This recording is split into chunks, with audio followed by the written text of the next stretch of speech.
యాక్చువల్గా మన నవభారతికి ముఖ్య ఉద్దేశం ఏంటంటే భిన్నత్వంలో ఏకత్వం. మన వసుదైక కుటుంబానికి భారతదేశానికి ఒక నినాదం ఉంది కాబట్టి అదే నినాదంతో మనకు వచ్చే రాబోయే భావితరాల పిల్లలకు మన సంస్కృతిని నేర్పించాలనే ముఖ్య ఉద్దేశంతో ఏర్పడింది నవభారత్. దానికి ముఖ్య కారణం ప్రదీప్ గారు, ఆశా గారు ఒకసారి పై can you come up stage.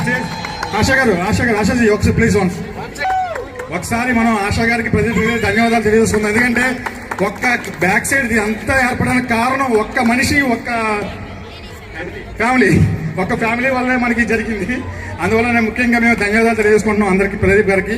ఎందుకంటే ఎక్కడి నుంచో మనం విదేశాలు వచ్చి ఇంత దూరం వచ్చి మన భారతీయ సంస్కృతిని గురించి మనం ఇంత ఆలోచిస్తూ మనలో ఒక బీజం నాటి ఒక విత్తనం వేసి మనలో ఒక ప్రేరేపించి ముఖ్యంగా ముందు తీసుకెళ్ళడానికి కారణంగా ఉన్నదాన్ని, అందుకని ప్రదీప్ గారిని ఆశా గారిని ఒకసారి స్టేజ్ మీదకి వచ్చి ఒకసారి మనం వాళ్ళని సత్కరించుకుందాం. ఒకసారి వీఆర్ వెరీ థ్యాంక్ఫుల్ టు మీ Ashaji and Pradeep G.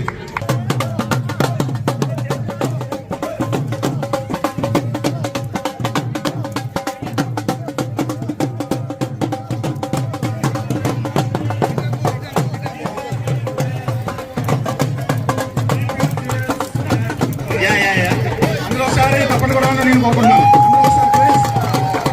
Thank you Ashaji and Pradeep ji for encouraging us.